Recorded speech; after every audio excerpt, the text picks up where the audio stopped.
Salut à tous et à toutes, comment allez-vous chers amis? J'espère que vous allez bien. Par contre, je vis très bien par la grâce de notre Seigneur Jésus-Christ.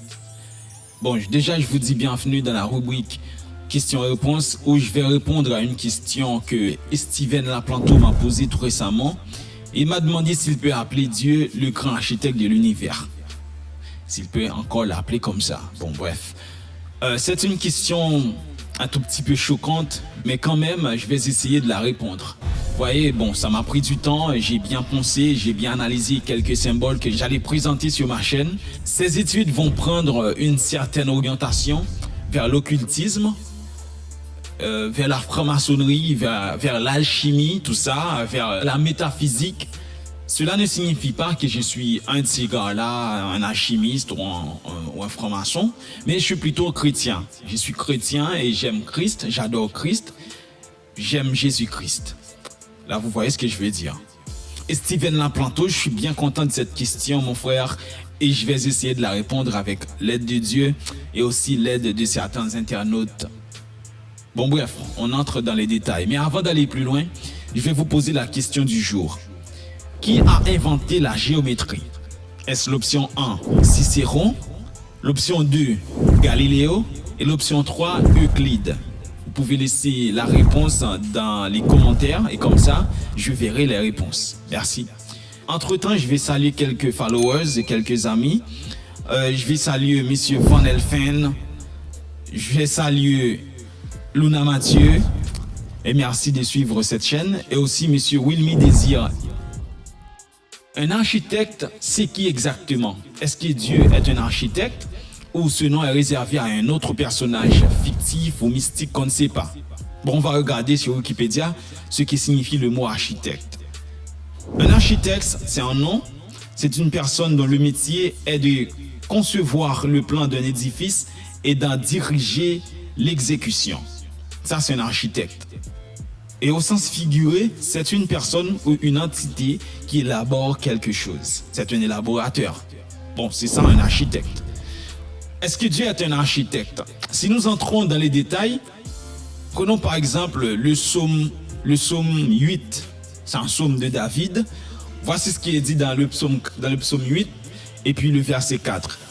Quand je contemple les cieux, ouvrage de tes mains, la lune et les étoiles que tu as créées. Là, David contemple les cieux. Il pouvait voir les étoiles, la lune, le soleil, donc les étoiles. Il pouvait voir les étoiles. Cela veut dire que si on parle d'un architecte, la raison c'est parce que les anciens dans l'âge médiéval, ils avaient l'habitude de regarder les cieux. Donc en regardant les cieux, ils pouvaient observer certaines constellations qui étaient visibles à l'œil nu. Si on tombe sur Cicéron par exemple, Cicéron était parmi ceux qui contemplaient la nature ou bien le ciel. Par exemple, voici ce qu'a dit Cicéron par contre. Quoi de plus manifeste et de plus clair quand nous avons porté nos regards vers le ciel et contemplé les corps célestes que l'existence d'une divinité intelligence absolument supérieure qui règle leurs mouvements. Non seulement la demeure céleste et divine a un habitant, mais si lui qui l'habite exerce sur le monde une action directrice.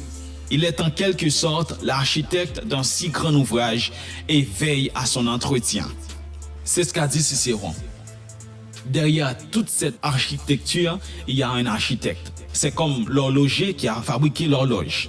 Bon, c'est un peu ça. Vous voyez ce que je veux dire? Là, on entre tout droit dans la religion naturelle. Vous voyez, la religion naturelle, ça inclut aussi la franc-maçonnerie. Pour parler d'un architecte, il suffit de parler du fameux compas et de l'équerre. Chacun de ces instruments a une signification particulière. Bon, on va voir ça dans une autre vidéo. Je vais vous parler exactement de l'équerre et du compas. On va voir la signification de ces deux instruments. Un architecte. Si on voit ici, dans cette figure, on voit un vieillard ou un homme âgé avec dans ses mains un compas qui est en train de tracer certaines figures géométriques. Dans ces figures, on peut constater qu'il y a un cercle. Vous voyez? La première figure qu'on constate ici, c'est un cercle. La deuxième figure, c'est un rectangle. La troisième figure, c'est un carré. La quatrième figure, c'est encore un cercle. Et entre le cercle, il y a deux personnes, un homme et une femme. Chacune de ces figures a une signification particulière. Vous voyez ce que je veux dire? C'est pour ça que je vous ai parlé du fameux compas et de l'équerre. Qu'est-ce que signifie le cercle?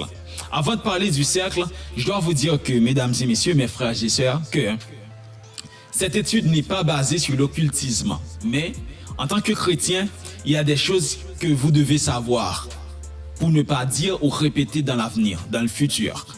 Maintenant, dans cette vidéo, je suis en train de vous donner les raisons pour lesquelles vous ne pouvez pas ou vous pouvez. Bon, ça dépend de vous. Vous allez voir la vidéo jusqu'à la fin et vous allez comprendre pourquoi il faut appeler ou ne pas appeler Dieu le grand architecte de l'univers.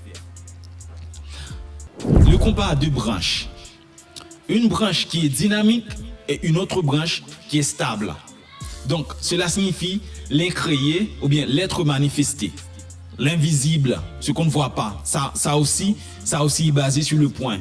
Pour quelle raison? C'est parce que la branche du compas qui ne bouge pas, ou bien la branche stable, crée un point qui est presque invisible, un point qu'on ne voit pas. Vous voyez ce que je veux dire? Le point est invisible, on ne le voit pas. À partir de l'autre branche qui est plutôt dynamique, on trace le cercle. Le cercle est parfait. Donc le cercle représente le cosmos. Le cercle a pris naissance à partir d'un point. Le point a grandi et il a transformé en un cercle. Le cercle exprime la totalité, l'unité, le tout, l'amour, les limites du cosmos ou encore la loi des cycles. Bon, je vais vous expliquer ça dans une autre vidéo aussi. Vous voyez ce que je veux dire? Je ne vais pas vous expliquer la loi des cycles ou bien les limites du cosmos, tout ça, mais dans une autre vidéo, je vais vous expliquer ça. Voici le cercle. Nous avons ici le cercle. Le cercle avait au milieu un diamètre, une ligne droite qui lui coupe la moitié.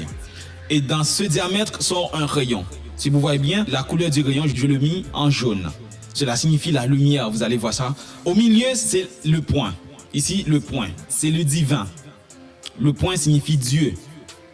Dans le rayon, il sort ici ce qu'on appelle la lumière qui éclaire l'âme. Le rayon signifie le rayon de lumière. Donc ça éclaire l'âme. Et puis, dans la périphérie du cercle, il y a la matière déployée et ordonnée. Ça, c'est en bref la signification du cercle. Le cercle, entre autres, signifie Dieu. Bien. Et à l'intérieur du cercle, il y avait un triangle. Le triangle, voici le triangle. Formé de 3 points reliés, le triangle est la première des formes géométriques et la première surface. Il ouvre le plan en 2 dimensions. Le triangle évoque avant tout le symbolisme du 3, qui dans de nombreuses traditions est défini comme la voie juste, la vérité ou encore la vie éternelle. Pour les chrétiens, le triangle représente la Trinité, le Père, le Fils et le Saint-Esprit. Ça, c'est pour nous les chrétiens. Plus précisément, le chiffre 3 évoque l'existence d'une sorte de lien intermédiaire entre le ciel et la terre, l'esprit et la matière, Dieu et l'homme, etc. Donc, ce sont des liens. Ok.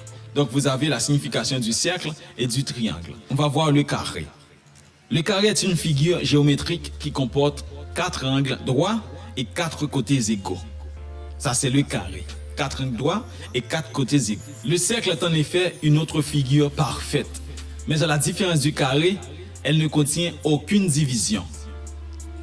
Le cercle est parfait, mais le carré aussi est parfait. Mais la différence, c'est que par ses angles, le carré est donc le signe de la différenciation. À ce titre, il évoque le domaine du terrestre, de la matière, de la manifestation.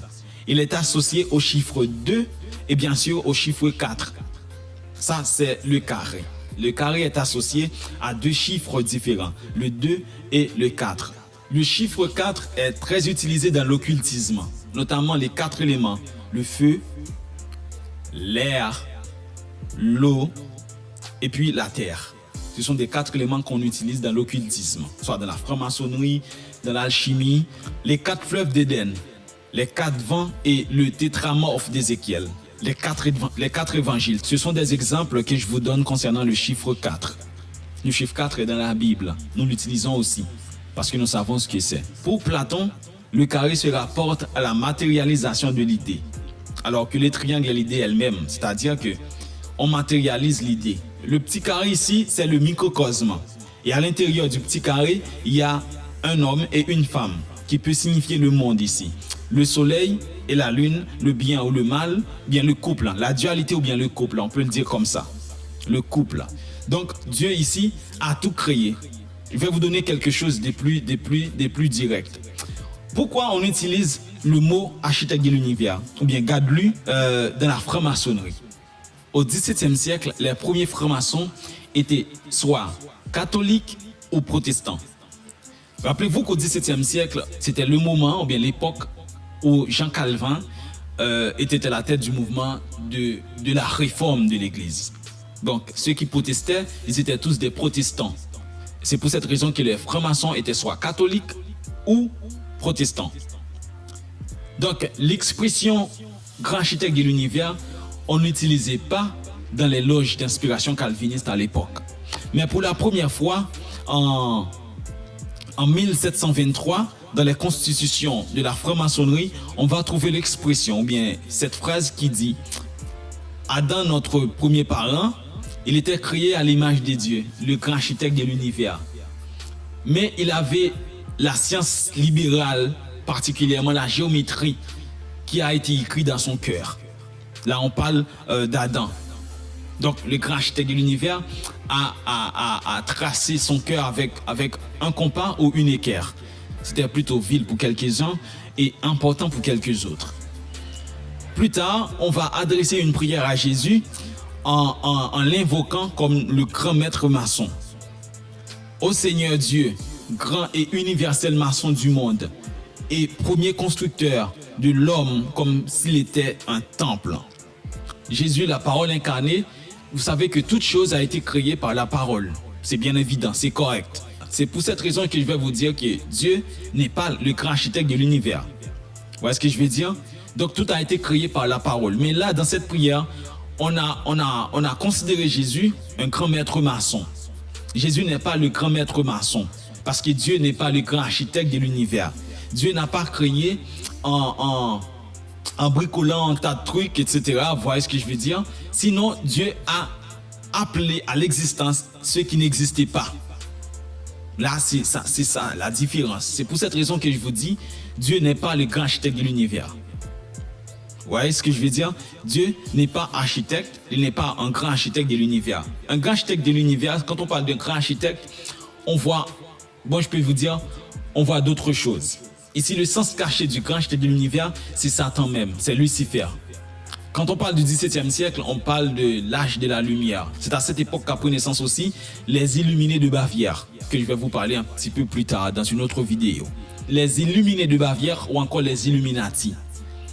Ça a pris naissance à partir des chevaliers, les anciens chevaliers, des temples, les templiers, et puis après la franc-maçonnerie, parce que parmi eux, il y avait aussi des francs-maçons. Je vais vous parler dans la prochaine vidéo de l'origine de la franc-maçonnerie.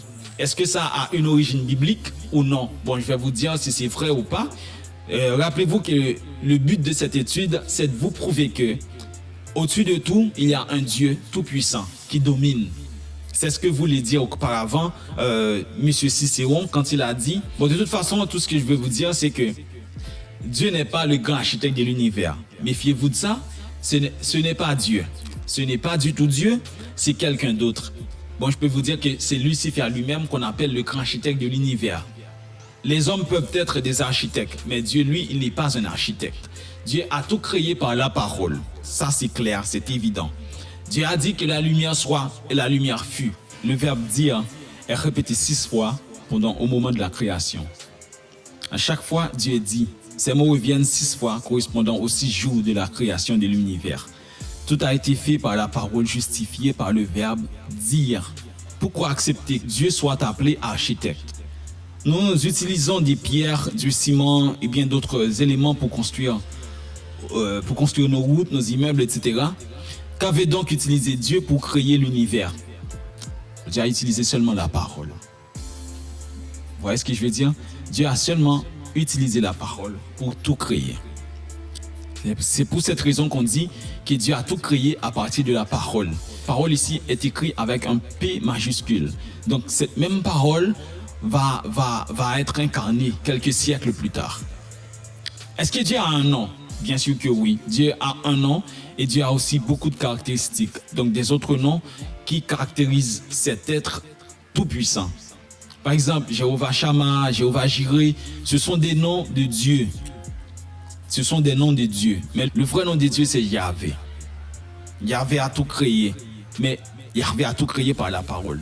Dans ce sens, Dieu ne mérite pas le nom de grand architecte de l'univers. Parce que celui qui crée, parce que c'est lui qui va construire, l'architecte qui va construire, il va regrouper un tas d'instruments. C'est pour cette raison que dans la franc-maçonnerie, on met comme symbole une équerre et un compas, ou bien un compas et une équerre. Le compas placé derrière l'équerre a une signification. Le compas placé, ou bien le compas entremêlé avec l'équerre, ou bien entrecroisé avec l'équerre, a une autre signification. Le compas placé, bien posé devant l'équerre, a une autre signification. Donc dans la prochaine étude, je vais vous parler de quelques secrets qui se cachent dans la franc-maçonnerie, quelques secrets qu'on utilise contre la Bible, ou bien des choses qui viennent de la Bible mais qu'on utilise dans une autre façon, et des choses qu'on donne, ou bien des idées, on change leur idée. Je crois que c'est tout. On va parler dans la prochaine étude d'autres choses. J'espère que Dieu vous bénisse. Jésus revient bientôt. Bye.